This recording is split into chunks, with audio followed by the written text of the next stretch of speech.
A widow who slept with her gloves on, and the reason why is buried deep in the past. Welcome to Tea and Clue. I'm your host, Elias Thorne. Join the mystery. Drop your location in the comments. I treasure every message you leave. Let's begin.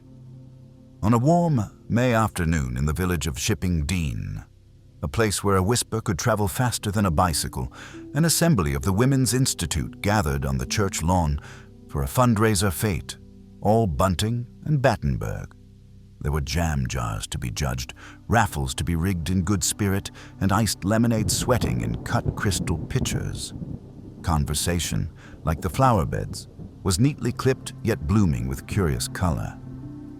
Miss Jane Marple, seated at the edge of the crowd beneath a white parasol, was engaged in her usual pastime, knitting something indeterminate and observing everything.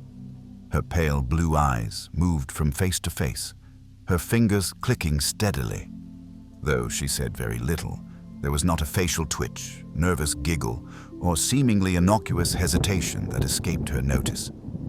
It was during the third round of Victoria's sponge tasting that the event took a turn.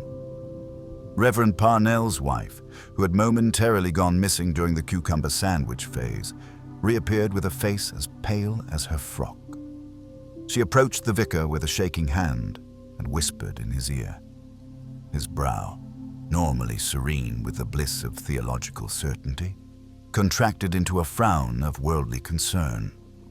Without excusing himself to the group, he followed his wife briskly down the church path toward the neighboring house, a honey-bricked Georgian place with lilac along the eaves and a pair of neatly laced gardening gloves resting on the windowsill. That house belonged to Mrs. Alwyn Miles.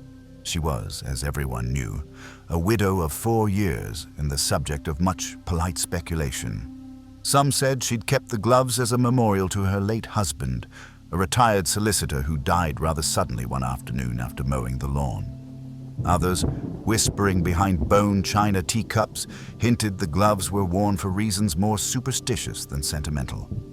"She never took them off," declared Mrs. Ridley from the butcher's queue just last week. "Not even to tie her shoes." "She did take them off," Miss Marple had gently corrected. "Once, on a Tuesday after the fog. I saw her fold them into her handbag when no one thought to look." This had not been remarked upon at the time. 10 minutes after Reverend Parnell disappeared into the Miles home, the constable's bicycle clattered up the path.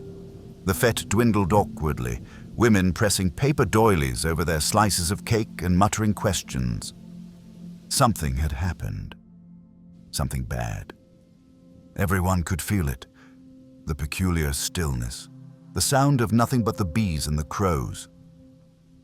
Constable Headley emerged not long after and confirmed what no one had wanted to ask aloud. "She's gone, Mrs. Miles, dead in her armchair. Still, had her gloves on." There was a sort of collective intake of breath, the way a village inhales before deciding what version of the truth it will agree upon. But Miss Marple did not join in. She merely laid her knitting into her bag and looked not at the house, but at the people, their expressions, the ones who looked shocked, the ones who didn't, the ones who looked too shocked. By evening, the village was abuzz with the details: that she had been discovered in her sitting room with the curtains drawn, that her teacup had been untouched, that the gloves, ivory, lacy, and buttoned, were firmly in place. It was strange, to be sure, yet most believed it must have been her heart. She'd been a nervous woman, prone to flutters. What else could it be? She was frightened of something, said young Dr. Brinsley to the constable, standing beside the gate as twilight pooled in the garden. "But of what?" asked Headley, not expecting an answer. Miss Marple, meanwhile, sat at home in her modest parlor with her pot of chamomile tea and a biscuit untouched. Her mind was already looping back through small recollections. The way Mrs. Miles had jumped when the church bells rang last Sunday, the peculiar glance she'd exchanged with Major Farrow at the grocer's, the ink stain on her glove's fingertip. All these moments that in isolation meant nothing, but together They whispered. The next morning brought confirmation from Dr. Brinsley. It's not natural causes. There were signs, discoloration about the lips.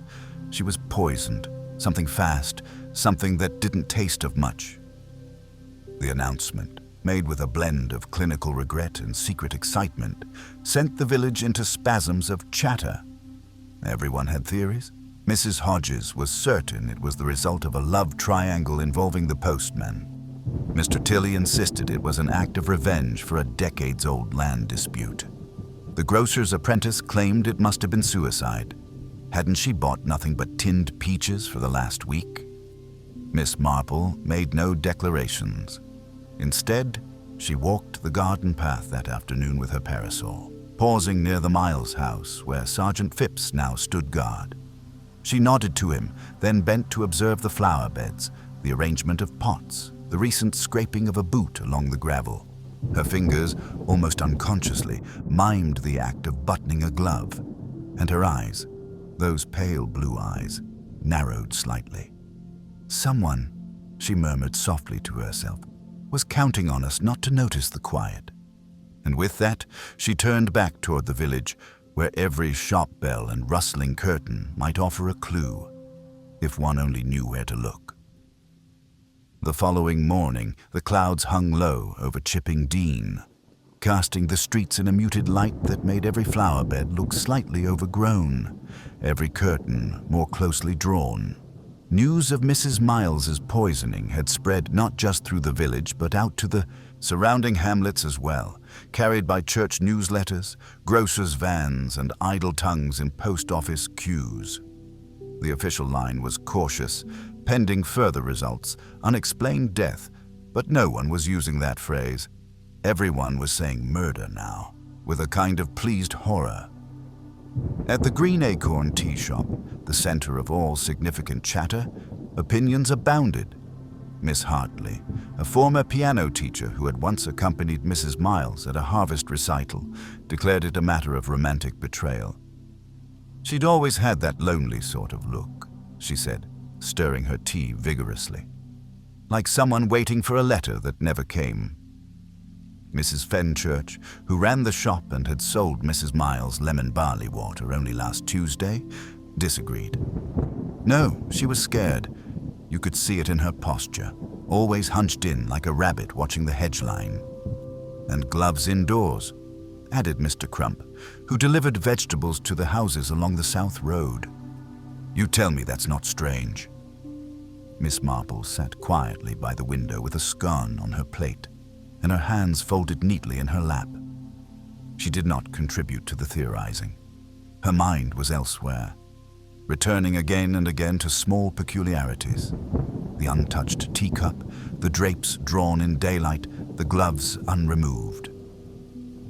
There was something deliberate about it all, not merely odd, but arranged. She recalled something Mrs. Miles had said to her a week before, during a walk near the vicarage.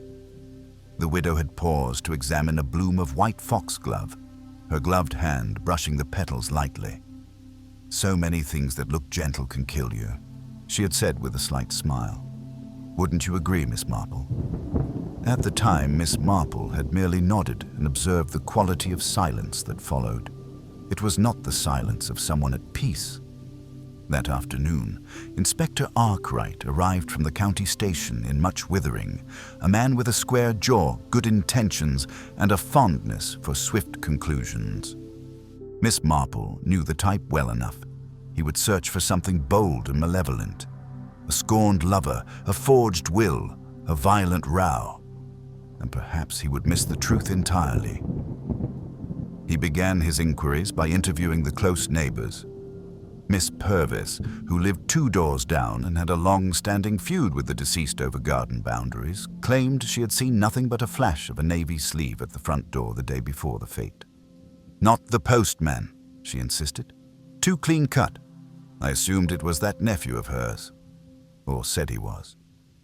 What nephew is that?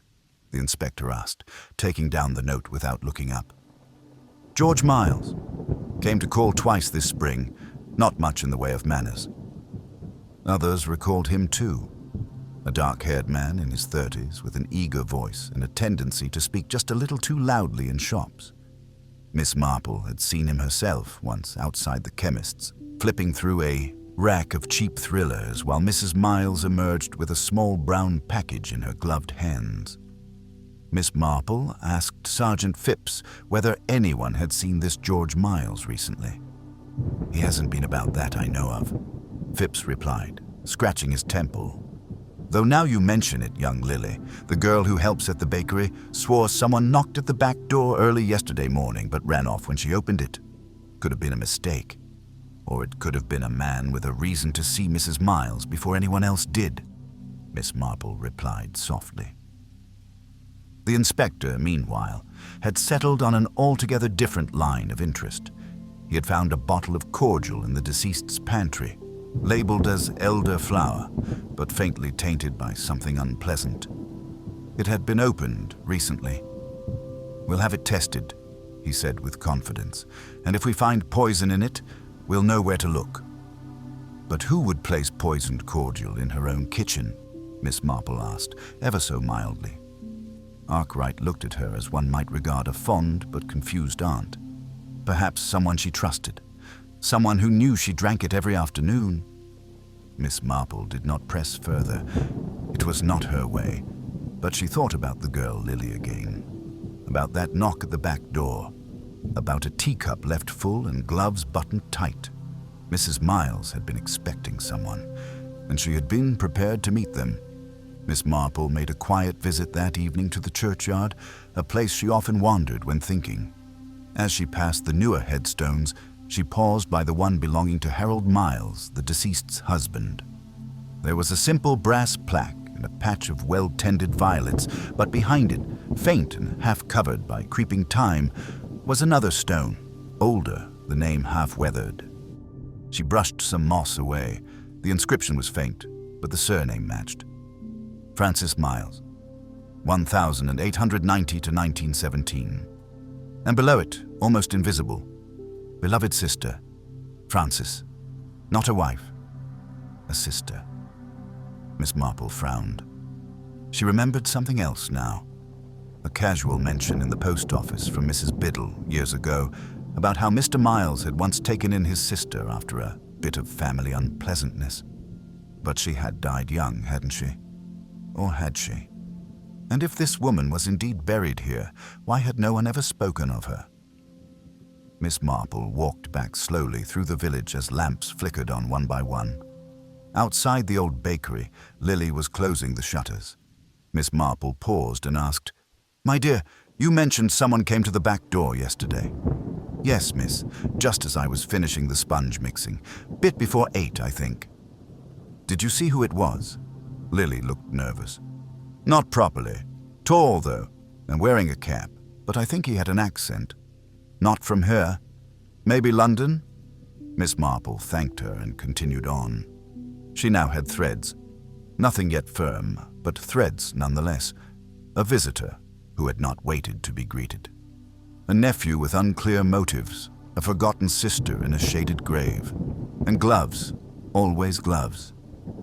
Inside her parlor, she opened her notebook and wrote one line. "Some secrets do not die. They wear gloves to tea." And with that, she set the kettle to boil. The game, as her dear friend Mr. Raymond West might say, was afoot. The following morning dawned damp and pale, the hedgerows dripping with dew and the church bell ringing later than usual, as though reluctant to announce another day with murder still unsettled in the air. Miss Marple had risen early, though not so much out of restlessness as the firm belief that many people revealed more of themselves before breakfast, when their defenses were still asleep. By 8:30, she was seated at the breakfast table of Mrs. Edgecombe, who had been a sometime companion of Mrs. Miles in church matters, and, more to the point, an inveterate collector of other people's confidences.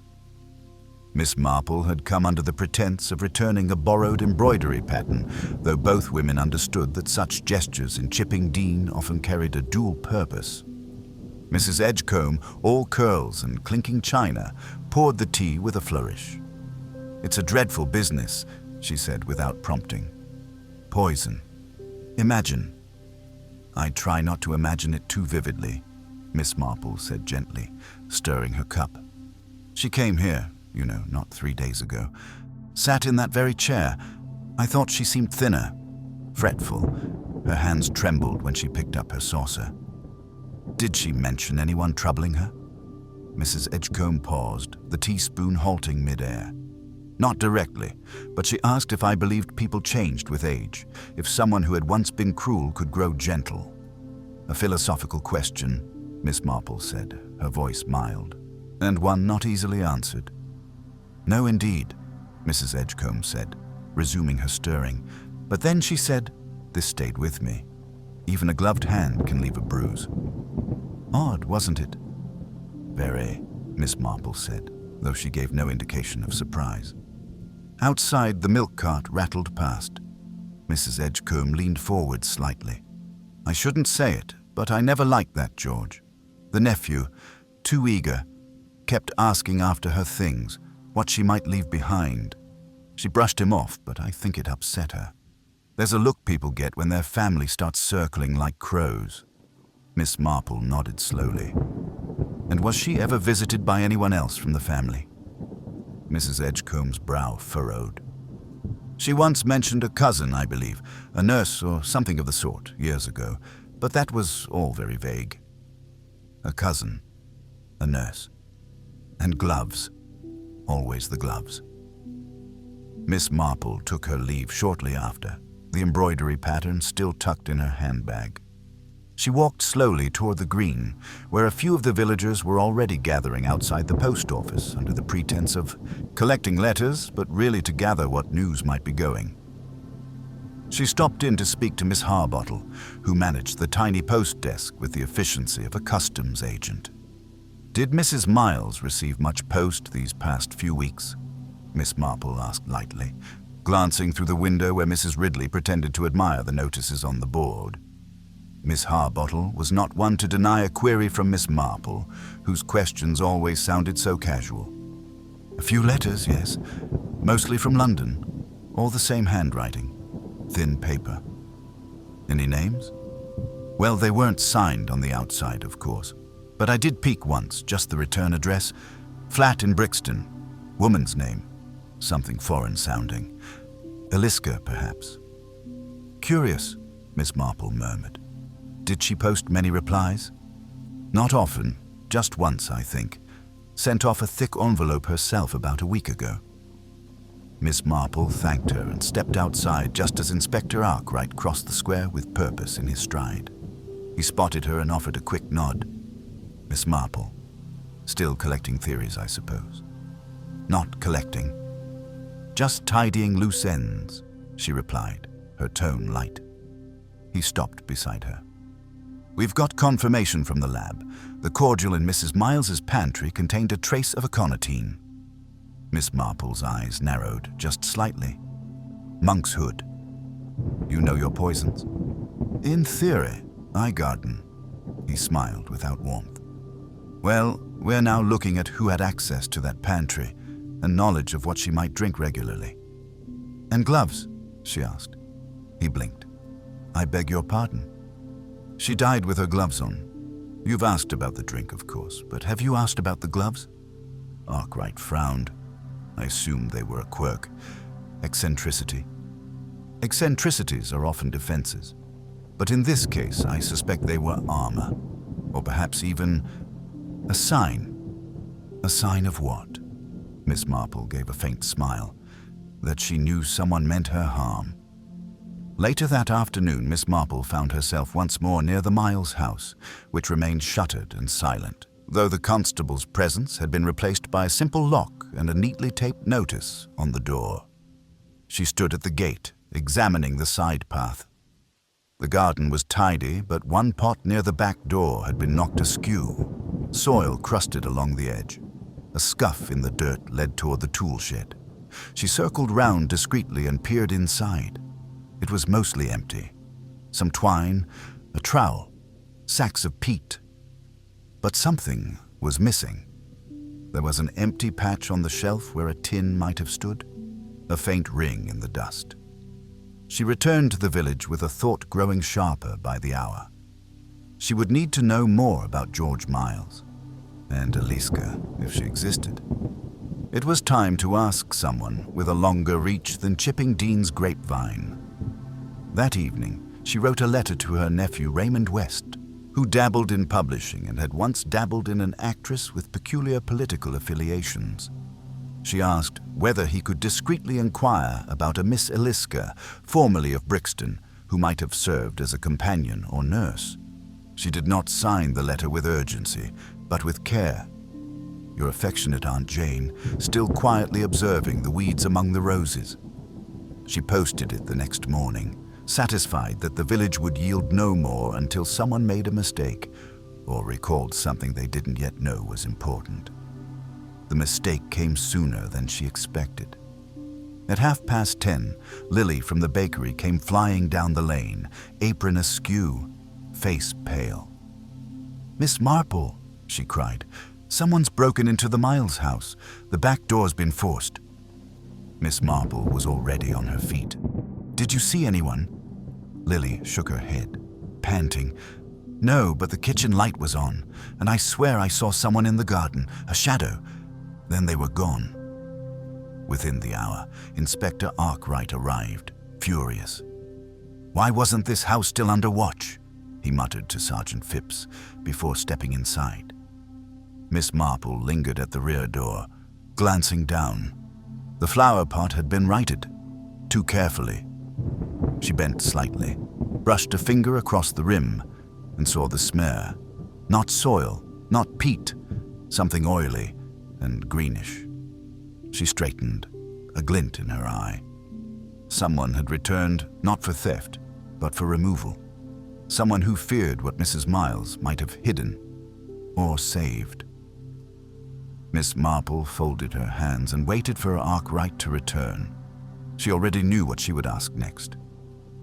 "Tell me, Inspector, did anyone examine her gloves properly?" Inspector Arkwright emerged from the back door of the Miles house with an expression of thwarted indignation. His coat was damp from the garden grass, and his temper had frayed somewhere between the scuffed floorboards and the pried open pantry drawer. He brushed past Miss Marple, barely nodding, but she stood her ground and repeated her question, this time with a trace more insistence. "Her gloves, Inspector, were they examined?" He halted. "I told you she was wearing them when she was found. Delicate sort, lace with pearl buttons. Bit odd, but no sign they were anything more than fashion." Miss Marple inclined her head. "Then forgive me, but I suspect they may have been more than mere fashion." Arkwright folded his arms. "Are you suggesting something was hidden inside them, or on them?" "Possibly," she said gently. "You see, when people cling to habits beyond reason, it's often not out of whimsy, it's out of necessity. If Mrs. Miles always wore gloves, even in private, even at home, one wonders whether she feared something, or someone, and whether her gloves weren't protecting her hands, but perhaps concealing them. The inspector gave her a long look, as if trying to decide whether he was being led into a trap or out of one. "We've already released the body to the coroner," he said, "but I'll send a request to have the gloves returned, for your peace of mind." "For hers," Miss Marple murmured, almost too quietly to be heard. By midday, the news of the break-in had galvanized the village once more. Theories multiplied like garden weeds.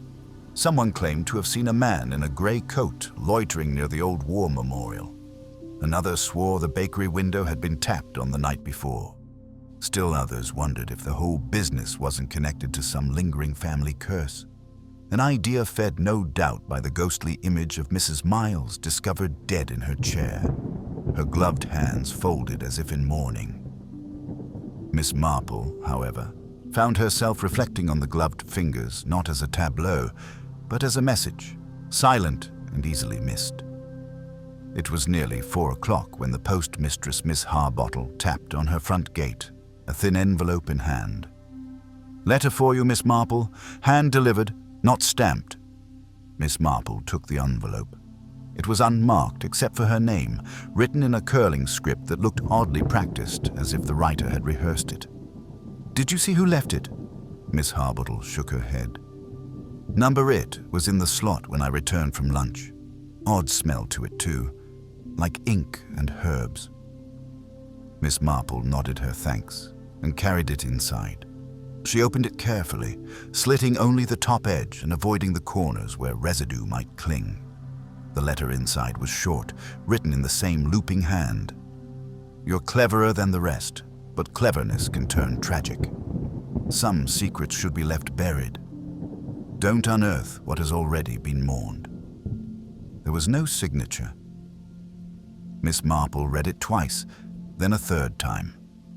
Not a threat exactly, but a warning steeped in melodrama and fear. The handwriting jogged something faint in her memory, something theatrical, self-conscious. She left it on the mantel and sat down in her armchair, knitting untouched in her lap. A secret already mourned. Her thoughts turned again to the gravestone behind Harold Miles's. Frances Miles, the sister. A date of death, long past, but strangely absent from conversation. Miss Marple remembered the creeping time that had nearly obscured the name, as if time, or someone, had wished to forget her. The connection, whatever it was, could not be proved yet, but something instinctive told her that the death of Alwyn Miles was not the beginning of a tragedy. It was its conclusion, or perhaps its reckoning. She returned to the churchyard that evening, shortly before dusk, and brought with her a soft cloth and a jar of lemon oil. She knelt before Frances Miles' headstone and gently wiped away the moss and grit. The name emerged more clearly this time, as did the inscription below it. She kept their secrets. Miss Marple felt the hair on her arms rise. It was an unusual epitaph. Poetic, yes, but oddly specific. Not her secrets. Their secrets. She sat on the nearby bench and watched the wind pass through the long grass, thinking. Secrets that span generations are rarely silent forever. Sooner or later, someone opens a drawer or a grave or a memory too dangerous to leave undisturbed. As the light faded, she heard footsteps on the path.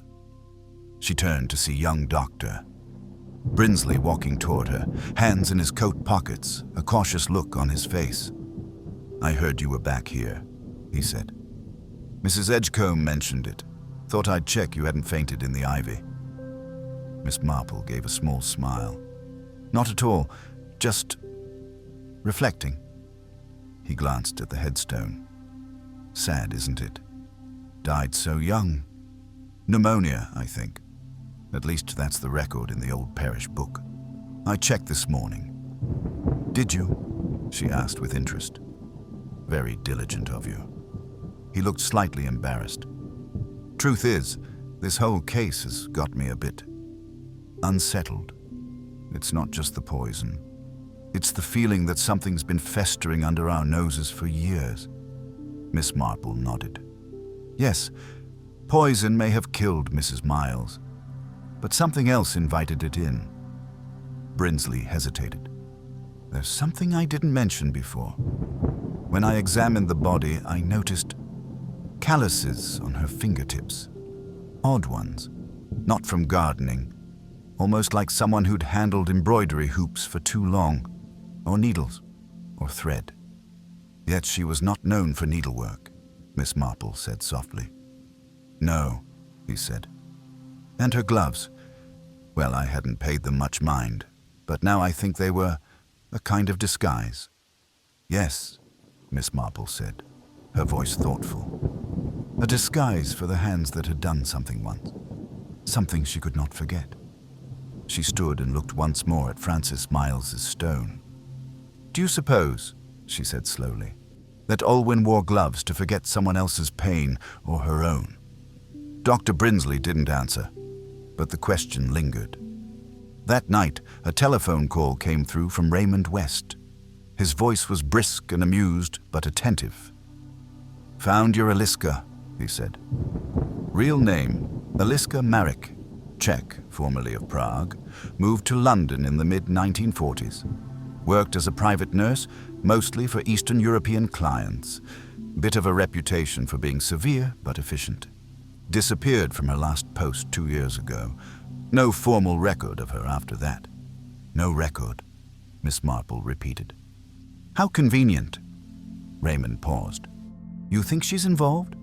I think, Miss Marple said quietly, that someone wanted Alwyn Miles to disappear without a sound, and I think Eliska Marek may know why.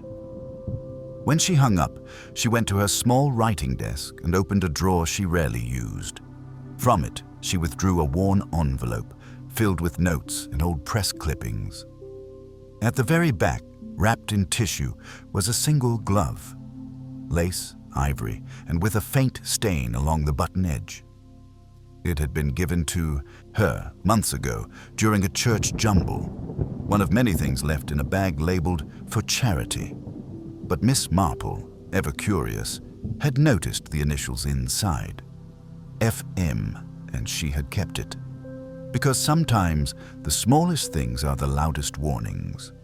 And this glove, she was beginning to see, had not belonged to Alwyn Miles at all. The next morning, the village awoke to a thin mist that clung low to the fields and blurred the outlines of cottages and hedges as though the land itself had grown reluctant to be seen clearly. It was the sort of morning that made people speak in softer voices and carry their secrets a little closer. Miss Marple, however, was more alert than ever. The glove she had retrieved, ivory lace, delicately stained and marked FM on the inner seam, lay before her now on the breakfast table beside a modest plate of marmalade toast. She regarded it not as a curiosity, but as a message long buried, finally wriggling free of the soil. If this glove had once belonged to Frances Miles, then its presence in Alwyn Miles's house, decades after Frances's supposed death, was far from accidental. She could think of 3 explanations. Frances had not died when she was meant to. Frances had died, but her belongings had been deliberately preserved.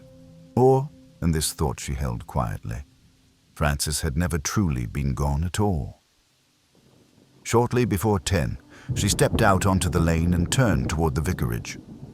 Reverend Parnell's household was well known for maintaining orderly records, and if any oddity had occurred during the burial or funeral arrangements of Frances Miles, it might be noted. Miss Marple was received by the vicar himself, a gentleman of literary leanings, whose long face wore a look of permanent apology. Miss Marple, always a pleasure, he said, ushering her into the library. If you've come about Mrs. Miles, I'm afraid there's little more we've been told.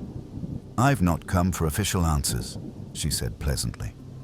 Only for a glance at the old parish books, particularly 1917. I believe Frances Miles' death was recorded then. The vicar seemed momentarily surprised. That's rather going back. All the more reason to go carefully, she replied. He fetched the slim, leather-bound register from a glass-fronted cabinet. The ink was faded in places, and the pages smelled faintly of dust and wood polish. Frances Miles' name appeared in April of 1917. Frances Millicent Miles. Female. 27th. Cause of death: acute pneumonia. The officiant had been Reverend Hale, long since deceased. There was no coroner's stamp. No mention of burial location, just the entry and a signature. Curious, Miss Marple murmured. No grave record. Some families handled those privately, especially during wartime, the vicar offered. Of course, but wouldn't one expect at least a note? Something to say whether it was churchyard or cremation? He peered over her shoulder. One would. May I see the entries on either side? The previous entry had been a child, a flu victim. The following entry was a soldier lost overseas. Both noted burial places. Only Frances's did not. The vicar's brow furrowed. Could be missing information or an error. Miss Marple closed the book gently. Or someone wished her to vanish with as little trace as possible. She left shortly after, her mind spinning not just with the record's silence, but with what it echoed. A woman allegedly dead without a grave. A woman's glove found decades later. A widow who always wore gloves. Perhaps not for herself, but in remembrance of another. As she passed the gate of the Miles house, now shuttered and still, she noticed a faint footprint in the moist earth near the edge of the garden. Someone had been there recently. Someone light-footed, not a constable or an official. She looked up and caught the twitch of a curtain across the lane. Miss Hartley, peering out, pretending not to. Miss Marple knocked on her door. Miss Hartley answered with her usual blend of cautious charm and the slight annoyance of someone interrupted mid-theory. "Good morning, Miss Marple. I suppose you've come to compare notes." "In a way," said Miss Marple. "You're an attentive neighbor. Did you happen to see anyone near the Miles house yesterday evening?" Miss Hartley hesitated. Only a figure, really. It was after dusk, moved quietly from the garden round toward the back. Not the inspector. Slimmer, quicker. Male, I think. "Thank you. And did you notice? Was he carrying anything when he left?" "A small satchel. Dark. Hardly anything at all, really, but he held it close." Miss Marple nodded slowly. She could feel the tension beginning to coil inward now, toward the center. Someone had entered that house not to take valuables, but to retrieve something that had been hidden, or perhaps to erase a clue long overlooked. Back home, she fetched the unsigned letter once more and studied the handwriting with renewed care. There was an elegance to it, a theatrical slant. She thought again of Raymond's mention. Eliska Marek, a nurse. Check. A woman trained in discipline, secrecy, and perhaps in the art of vanishing. There was one place left to visit before the threads could begin to knot into something whole. She made her way to the small flat above the antique shop where Miss Portman, the late Mrs. Miles' part-time companion, had recently moved. Miss Portman was a former school teacher with sharp eyes and a sharper recollection of village dynamics. She received Miss Marple warmly, though her face had aged a year in the last 3 days. "She wasn't an easy woman, Olwyn," Miss Portman said over ginger biscuits. "Kind in some ways, yes. But there was a hardness to her. A constraint, as though she were always holding something in." "Did she ever mention a woman named Eliska?" Miss Portman's eyes flicked up sharply. "Yes, once. Though she didn't call her a friend. Said she was a shadow, that's how she put it. A shadow that arrived in Prague and followed her all the way to Devon." Miss Marple sat still. "Did you believe her?" "I thought it was memory. Trauma, perhaps. Something from the war. She said once she'd buried too many names. I thought she meant the Blitz." "She may have meant it more literally," Miss Marple said quietly. "And this shadow, was she ever seen?" Miss Portman shook her head. "Not by me, but Olwyn did receive envelopes with no return address.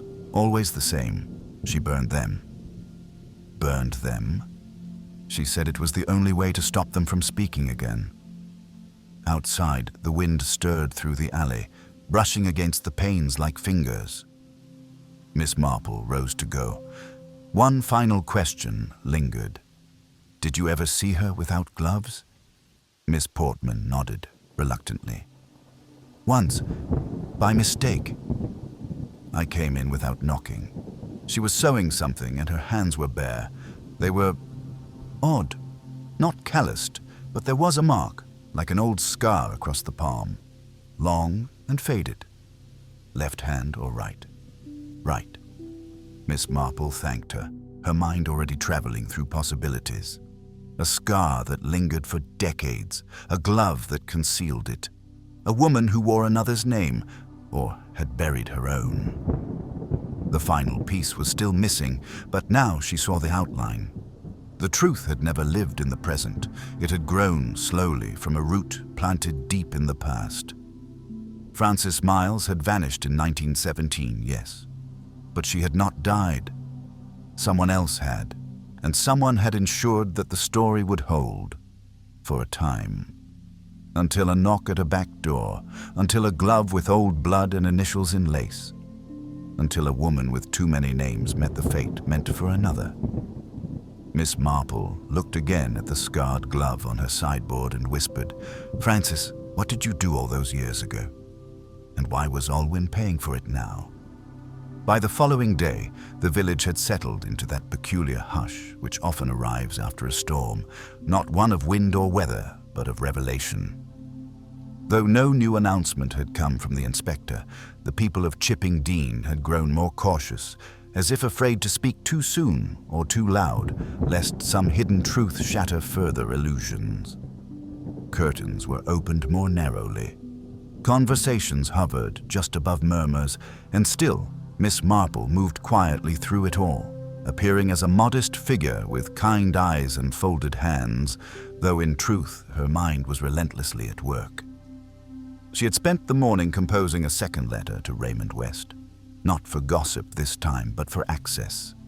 He had once mentioned a theater critic friend with connections in Prague, someone who collected wartime correspondence and post-war records of displaced persons.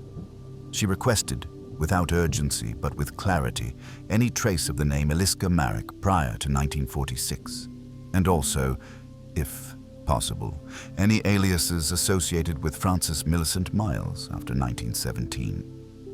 After posting the letter, she walked up to the constabulary, a modest brick building tucked between the livery and the post office, and requested a word with Inspector Arkwright. He received her with that blend of mild skepticism and reluctant curiosity that had defined his dealings with her so far. He gestured to the spare wooden chair in his office and set down his pencil. "If you've come to offer another riddle, Miss Marple." "I've come," she said with her usual civility, "to ask if the results on the gloves have come back." He gave a brief, defeated sigh. "They have. Trace elements of aconitine, very small, consistent with contact transfer, perhaps brushed against something contaminated. Nothing that would have caused death, not in that quantity, but it proves your instincts were right. They weren't just decorative." "Do they find anything beneath the fingernails?" "A single fiber, pale blue, silk, no match yet." Miss Marple gave a slight nod, then let silence stretch between them for a moment. "And what of George Miles?" The inspector looked annoyed. "Still no trace. None of the local guest houses have any record of him staying. The Brixton address he gave last year is no longer valid. Dead end." "Perhaps," Miss Marple said, "because he was never meant to exist in the first place." Arkwright blinked.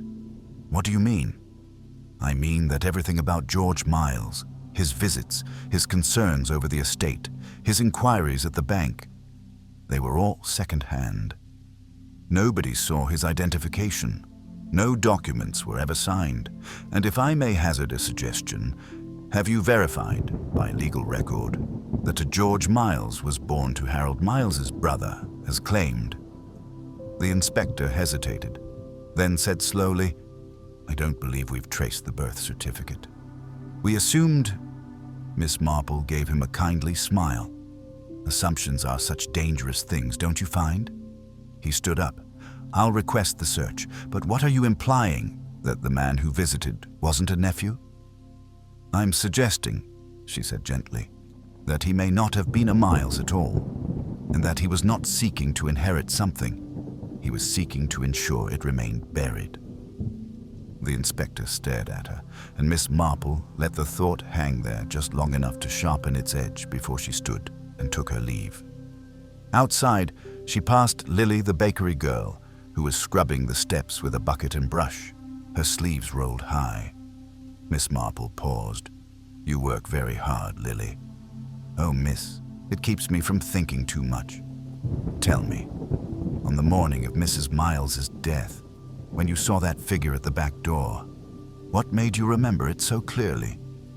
Lily hesitated, rinsed her hands in the bucket. "I suppose because he didn't knock properly. He didn't use his knuckles. He tapped with something, like something light, a stick maybe, or an umbrella handle, but the sound wasn't right." "Was it rhythmic?" Yes, that's it. Like tap, tap, pause. Then another tap. Miss Marple inclined her head thoughtfully. Like someone signaling, or someone afraid to make full contact. Lily frowned. I thought he might be lame, but he moved too fast when he left. Later that day, Miss Marple received a telephone call from Dr. Brinsley. I've done as you asked, he said without preamble.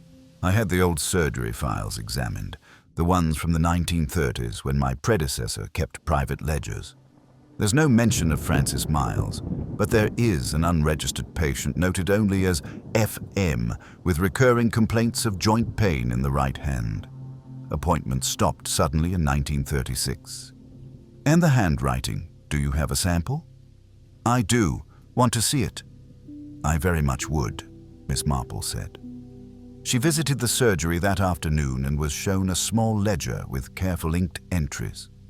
The notes were brief, medical, but the patient's signature at the bottom of 3 of them was striking. The same curling slant, the same theatrical flourish on the M. Identical to the handwriting in the unsigned letter slid beneath her door. Miss Marple closed the book.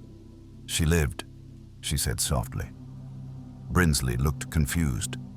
You mean Frances? She never died in 1917. Someone else did. Or perhaps the body was simply never produced. There was chaos then, flu, the war. She may have vanished with little effort. But why? Miss Marple's gaze drifted to the window, where the sun was just dipping behind the spire of St. Winifred's. She may have done something that couldn't be forgiven, or she may have been protecting someone who couldn't be punished. Either way, she reinvented herself, as Alwyn, or perhaps as someone else entirely for a time, until Harold Miles, her brother or perhaps husband in name only, took her in, gave her new footing. Brinsley was silent for a moment. But why the poisoning now? What changed? Miss Marple looked at him, her expression unreadable.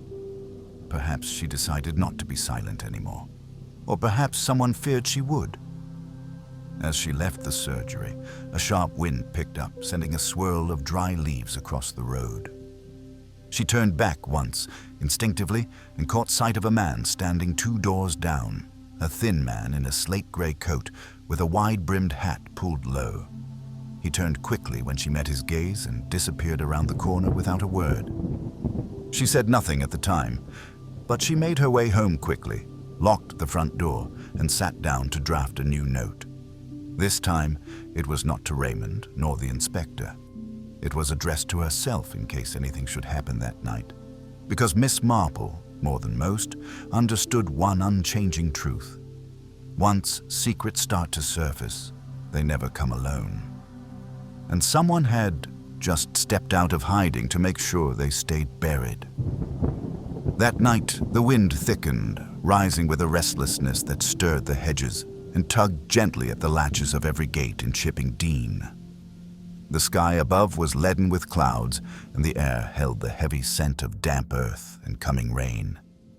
Inside her cottage, Miss Marple moved about quietly, placing her note, written in careful, even script, inside the lid of her sewing basket, where it would not be stumbled upon unless someone went deliberately looking for thread. She had written down the essential truths as she now understood them, not for vanity, but for insurance. If the threads she followed led to something darker than deceit, if someone grew desperate, she wanted the record left behind. She double-checked the lock on the front door, stirred the fire to life, and sat in her chair beneath the lamp, knitting untouched in her lap.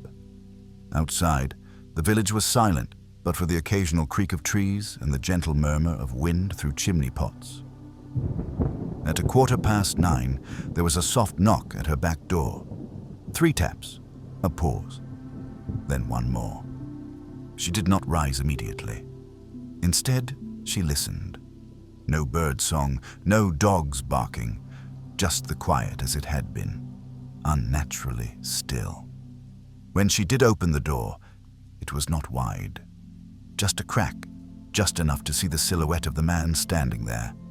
The same man she had glimpsed earlier that day, Tall, slight, with a rain-speckled coat and hat pulled down over his brow. "I hoped," he said, his voice smooth and oddly gentle, "that you would speak with me before going to the police." Miss Marple studied him for a long moment, then said, "Come inside. The kettle's warm."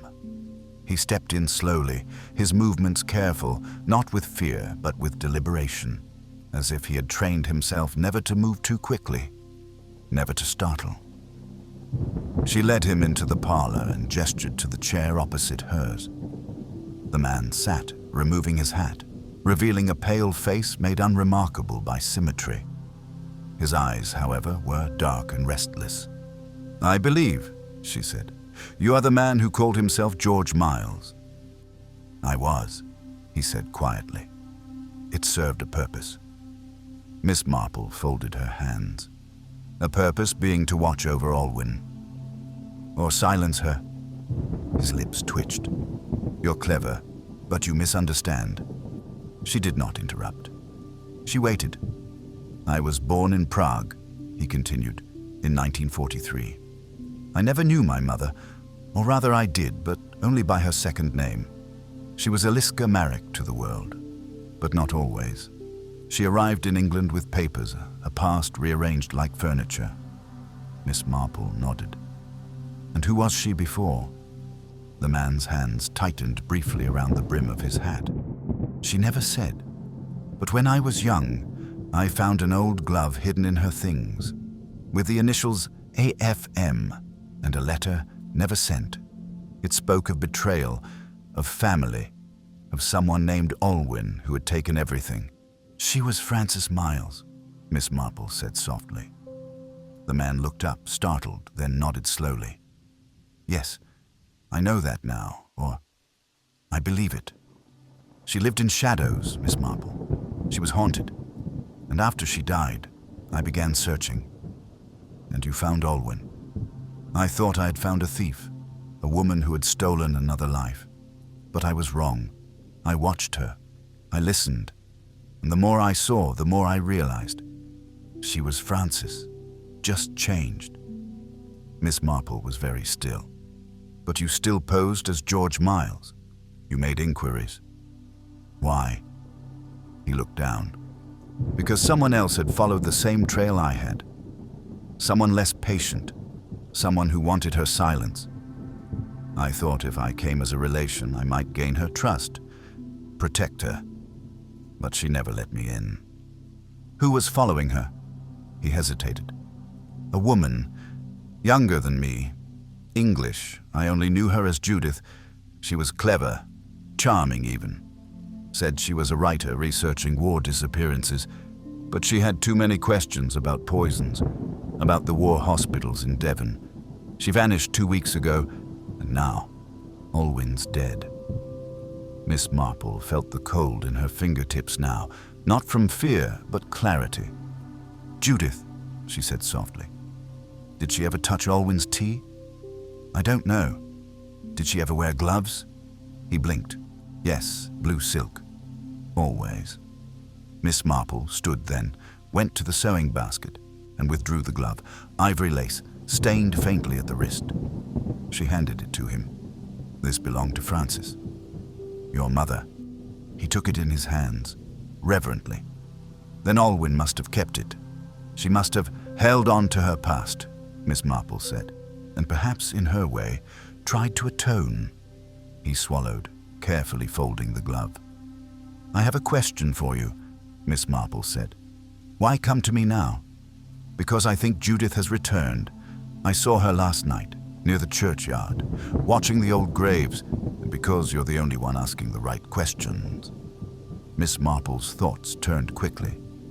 Judith, a writer, a woman with too much curiosity, too many disguises, the missing fiber beneath Alwyn's nail, blue silk, the warning letter, the staged break-in.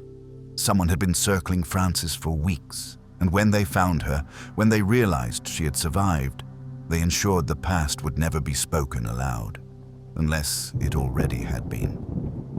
She turned to the man. "Did Alwyn give you anything before she died?" He shook his head. Number, but I believe she meant to. She'd asked me to meet her. Said she had something to explain. A letter, maybe. But when I arrived, she was already gone. Miss Marple's voice dropped. Then perhaps the letter still exists. They sat in silence for a long moment, the wind scratching at the windows, the fire a soft murmur. "You'll go to the police now?"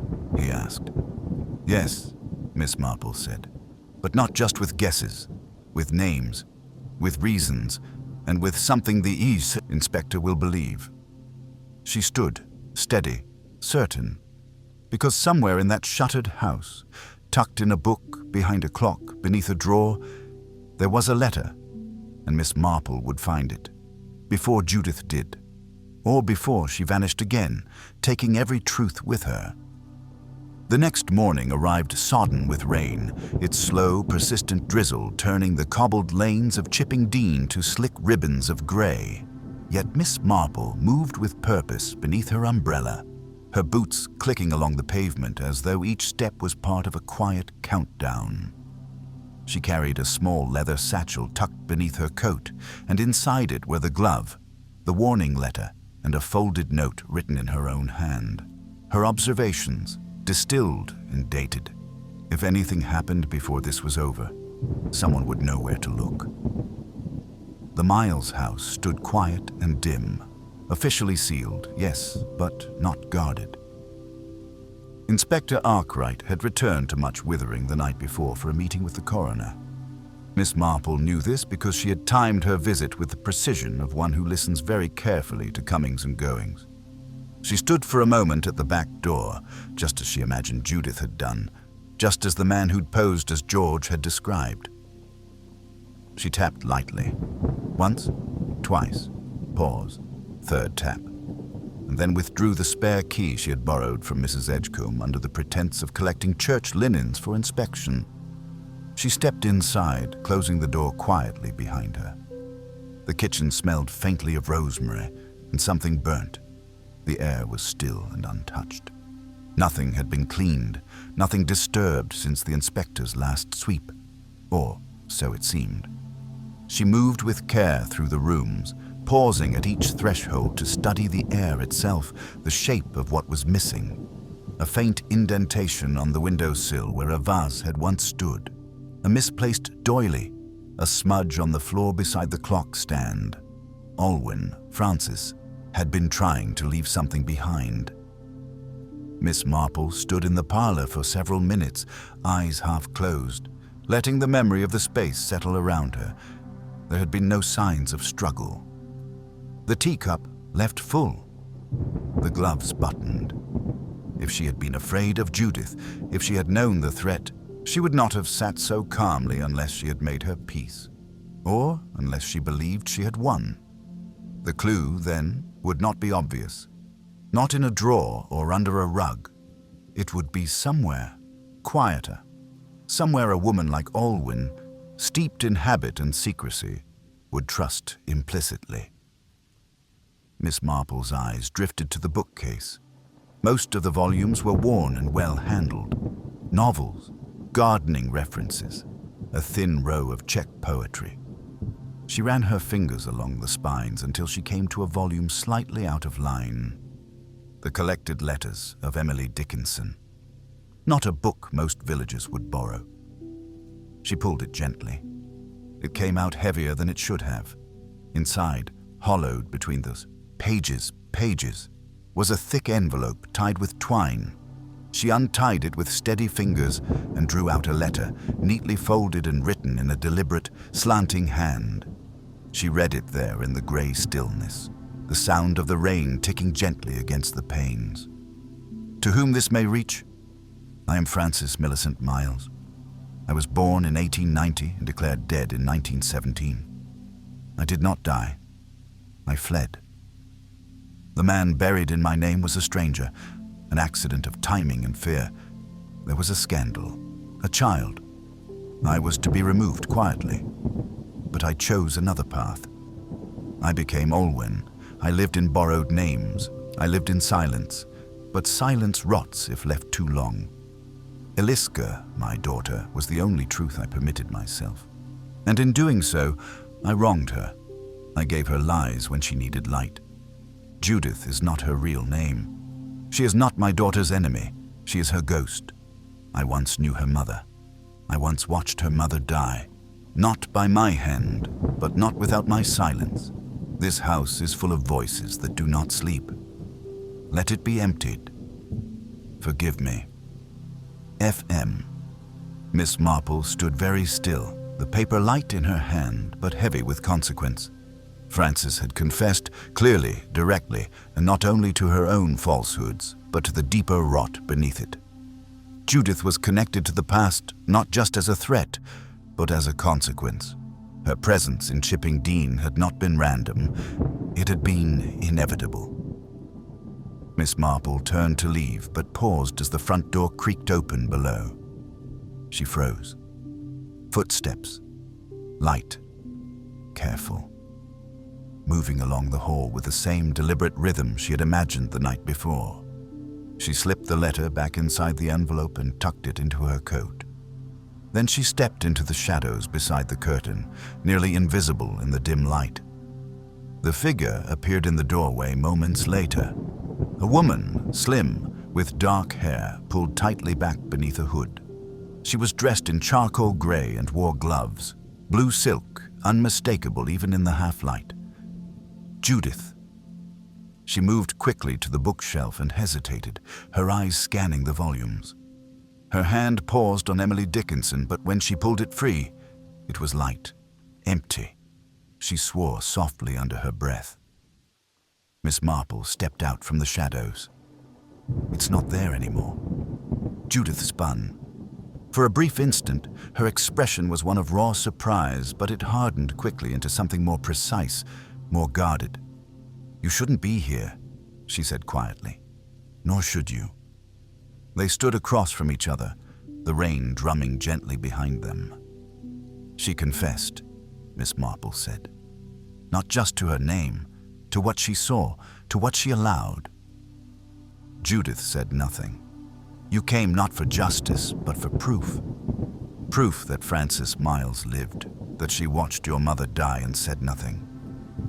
She told me nothing, Judith whispered. All I had were fragments. Letters. My mother's diary. I followed shadows. You followed them to poison.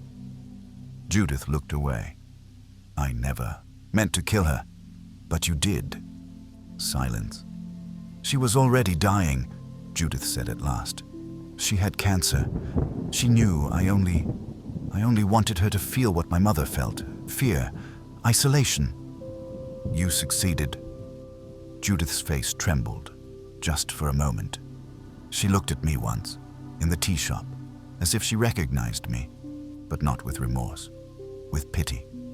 She pitied herself, Miss Marple said, and in the end, she gave you more than vengeance. She gave you the truth. She held out the envelope. Judith stared at it. Her hands did not move. You must decide what to do with it, Miss Marple said. Bring it to the inspector, or burn it. But understand this. What we bury does not always stay buried. And when it rises, it is never gentle. Judith took the envelope. She turned without a word and walked out the door, her footsteps soft and slow. Miss Marple did not follow. She knew some journeys had to be taken alone.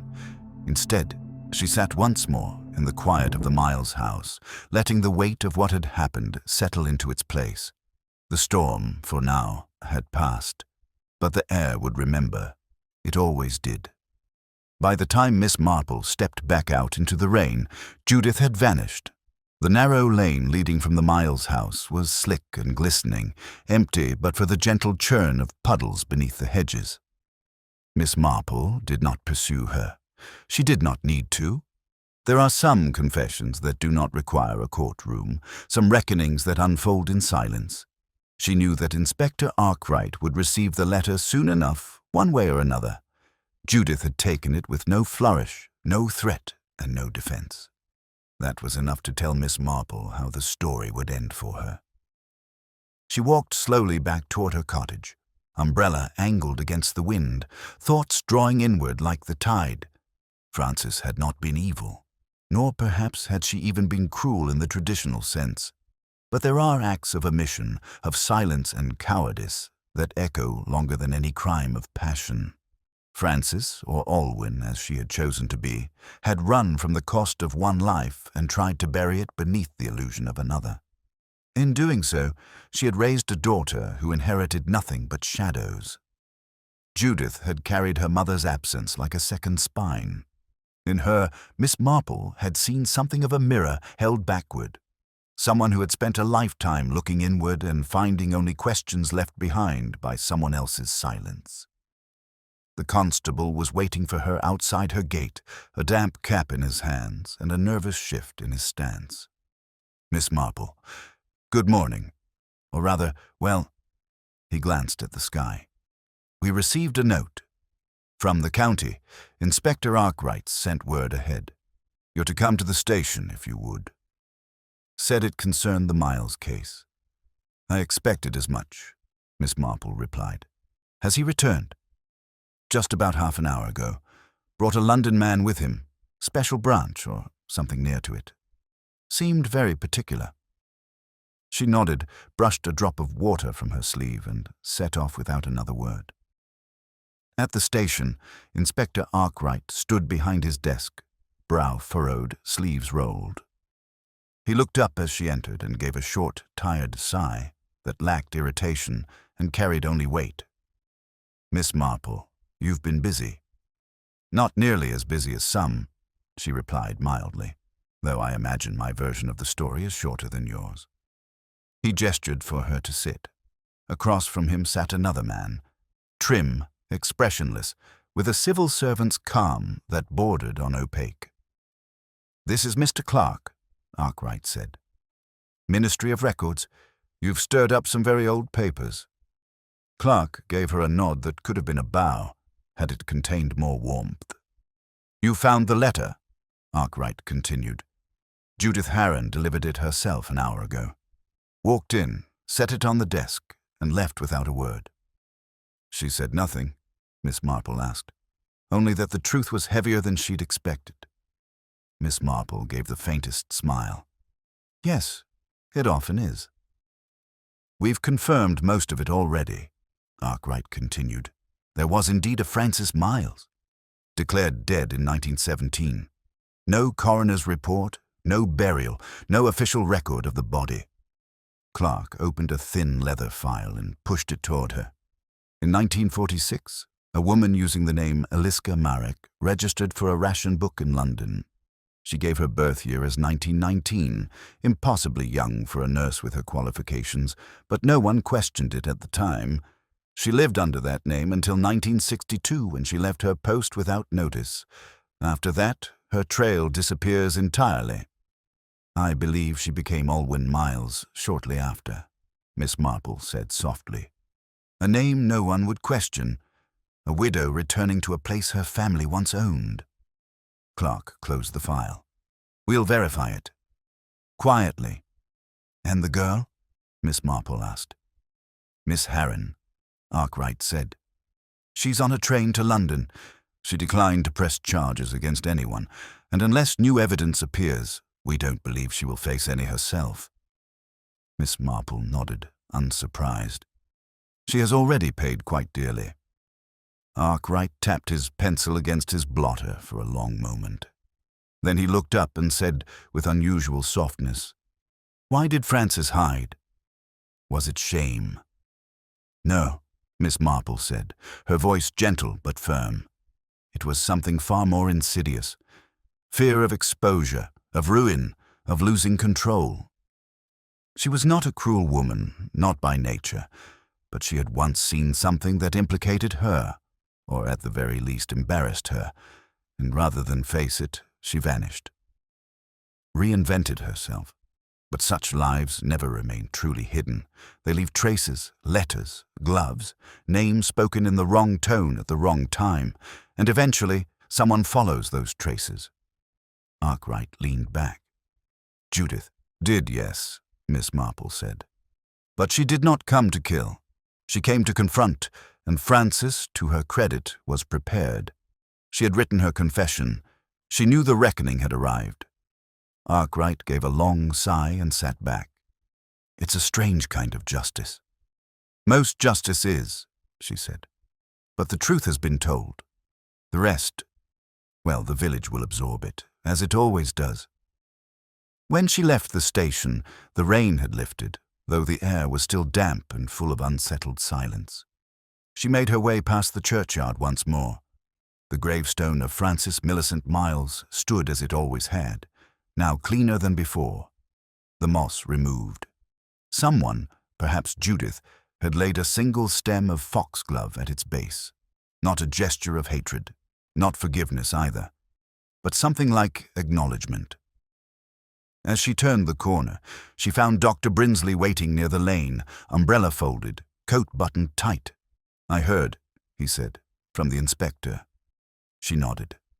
"I suppose we'll never really know what she saw back then, will we?" he asked. "No," Miss Marple said, "but we know what it made her do. That is, in the end, the greater measure." They walked for a few steps in silence before he added, "It's a lonely sort of justice." "Yes," she agreed, "but sometimes loneliness is what truth leaves behind." She said goodbye to him at the bend and continued on toward her cottage, where her garden waited, damp and thick with green. She paused at the gate and looked out once more at the soft edges of the village, its neat hedgerows, its quiet homes, the deceptive gentleness of it all, and she thought, not for the first time, how very little was ever truly buried, especially the past. The following days brought a stillness to Chipping Dean, the kind that lingers not from peace but from unspoken knowledge. Though no official statement had been posted on the parish board and no charges filed, everyone in the village knew, at least in the vague, instinctive way that small towns always know, that something had shifted. The name Mrs. Miles was spoken less often, and when it was in lower tones and with glances exchanged. There were no fresh flowers left at her gate, and yet Miss Harbottle remarked she had sold more condolence cards that week than in the past 3 months combined. Miss Marple said little during those days. She tended her rose bushes, which had begun to suffer mildew from the wet spell, and wrote 2 letters to her cousin Catherine in Torquay. She visited the church twice, not for any service, but simply to sit. Once, she walked the long footpath to the edge of the fields and stood looking out across the village as the wind tugged faintly at her shawl. When a life has ended, she reflected, and another uncoiled in its place, there is a strange calm left behind. Not closure, but clarity. The inspector called on her 3 days later, not out of formality, but curiosity. He arrived in his shirt sleeves without notebook or pen and sat stiffly in her parlor chair as she poured him a modest cup of Darjeeling. "We've closed the file," he said at last. "No arrest, no trial. London's satisfied it's over." Miss Marple gave a slight nod. Was there ever any doubt? He sipped the tea and set the cup down carefully. "Number, but there's something that still doesn't fit." She waited. "The glove, the one found in the sewing basket. You were right, it wasn't Olwyn's. And yet she had kept it all these years. Francis's glove, yes, but why only the one? Where was the other, and why leave it behind?" Miss Marple folded her hands in her lap. "Because the glove was never meant for someone else to find. It was a reminder, a relic, a symbol of who she had been and who she had become. I suspect she only ever had the one. The other was likely destroyed, along with whatever else she used to shed her identity." Arkwright nodded slowly. "So it was. An anchor?" "Yes," Miss Marple said. "The same way Judith kept her mother's diary, not for answers, but to hold on to a shape, a silhouette of someone once loved. Even a broken story is better than a vanished one." The inspector looked at her for a long moment. "You never doubted her, did you, that Judith had done it?" "I never assumed she hadn't," Miss Marple said gently. "But I knew she hadn't come to kill." "She said she only meant to frighten her." Miss Marple glanced down at her hands, and perhaps she did. "But Francis Olwyn was already frightened. Not of death, but of being remembered too well, of being known for what she ran from. The poison may have accelerated what her body had already begun.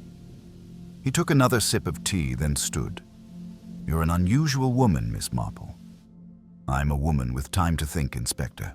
That's all." He smiled faintly and left without further word, the bell above her door giving a single quiet chime as it closed behind him. That evening, as dusk painted the sky in violet and rust, Miss Marple lit the single lamp in her parlor and took up her knitting again. The yarn had grown slack these past few days, her needles untouched while more pressing threads were followed. But now, with the story complete, or at least no longer unraveling, she found the rhythm again. As she worked, her thoughts moved back to those final days of Frances Miles. Had she sensed that Judith was coming? Had she recognized her, by voice, by bearing, by some small unconscious movement? Had she known that the end was near and decided at last to tell the truth? Miss Marple thought it likely. She had met many women in her life who had carried their guilt quietly and who in the final hours tried, not to be forgiven, but simply to be seen, to be known just once as they truly were. Frances had chosen to write her confession not for fear of punishment, but because she could no longer bear the weight of pretending. Outside, a breeze shifted through the trees. Somewhere in the dark, an owl called once, then fell silent. There was a knock at the front door. Miss Marple rose, startled for a moment, then composed herself. It was late for visitors, and later still for casual callers. She opened the door to find Lily, the bakery girl, standing on the step with a small parcel wrapped in brown paper. "Evening, miss. Sorry to bother you so late. This came for you. Left at the bakery. No name." Miss Marple took the parcel. It was light, the size of a book. "Thank you, Lily." The girl hesitated. "It's over then. What happened to Mrs. Miles?" "Yes," Miss Marple said. "It's over, though some endings take longer to finish than others." Lily looked relieved, then a little sad, and curtsied without speaking again before hurrying back into the mist. Inside, Miss Marple opened the parcel slowly. Inside was a book, worn at the edges, its spine faded. A Czech English dictionary. Tucked within its front cover was a short note in a spare, elegant hand. "You were right about everything. I thought she took something from me. In truth, she left me something I never understood until now." Miss Marple held the book for a long moment. Then she walked to the shelf above the fireplace and placed it beside the single glove. Not as trophies, not as keepsakes, but as echoes. The next morning dawned clear for the first time in a week. The hedgerows shone with dew, the roses breathed again. And from the quiet of her parlor, Miss Marple began her day as she always did, with tea, a letter, and the small, steady certainty that the truth, no matter how long buried, will one day reach the surface. The morning of the inquest was mild and windless, the kind of day that in Chipping Dean might normally be reserved for hanging sheets in the garden or quietly polishing silver. But at the Vicarage Hall, a small but respectful gathering had assembled to hear the coroner's final conclusions regarding the death of Mrs. Olwyn Miles.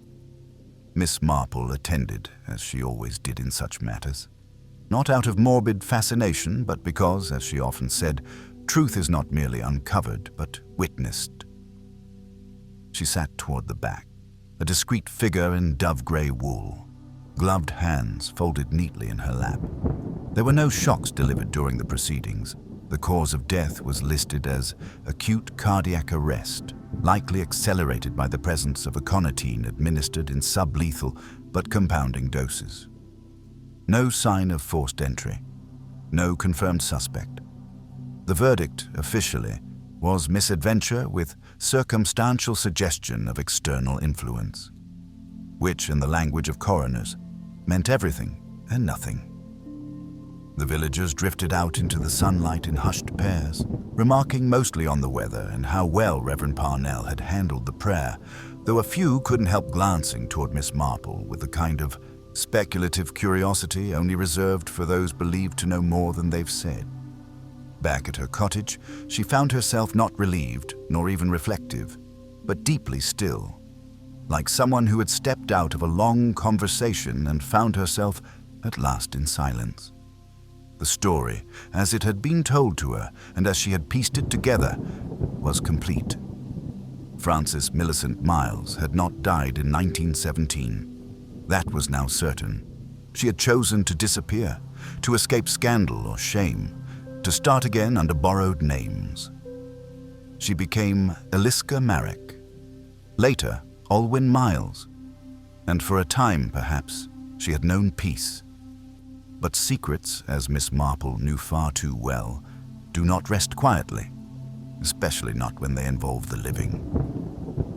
Judith, daughter of a woman once wronged or perhaps simply forgotten, had sought not revenge but recognition. She had not planned to kill, but her presence, her questions, her proximity had forced the past to rise like damp beneath floorboards. And Frances, faced with the slow unspooling of her carefully kept lies, had chosen, finally, to tell the truth. Not aloud, but in writing, a letter tucked into a book of poetry hidden behind familiar shelves, as though she knew only someone who understood both quiet and grief would ever find it. Miss Marple had read it twice more since the discovery, not for clarification, but for tone, for intent. And what struck her most was that Frances had not written to exonerate herself, nor even to explain. She had written to release. That was what so many women, in Miss Marple's experience, needed most. Not vindication, not praise, but simply the right to lay their burdens down and be seen not as saints or villains, but as complicated souls who had done what they could to survive. She walked through her garden later that afternoon, stopping at the foxglove bed. It was blooming early this year, unusually tall and pale. She pinched a spent blossom between her fingers and thought, not of poison, but of how the same plant that could kill could also heal, if handled with care. Later that week, a small parcel arrived from London. It was postmarked anonymously with no return address. Inside was a photograph, black and white, faded at the corners. A young woman, unsmiling but not unkind, standing beside a hospital bed. Her hand rested lightly on the coverlet of the patient. Behind her was a window, and beyond it, rooftops Miss Marple recognized from wartime Devon. On the back, written in a different hand, were 5 words. She did her best. J. Miss Marple placed the photograph in a drawer, not to hide it, but to keep it safe. Some memories are better protected than displayed. And then, with tea steeping on the sideboard and her knitting once more taken up, she settled back into the rhythm of quiet life. There would be another fete soon, another flower show, another whispered scandal over vicarage wine. But this mystery, the mystery of the woman who died with her gloves on, had ended. Not with handcuffs or headlines, but with something gentler. Understanding. And in Miss Marple's experience, that was rarer and more valuable than justice, than justice, than justice, than justice, than justice, than justice, than justice, than justice, than justice.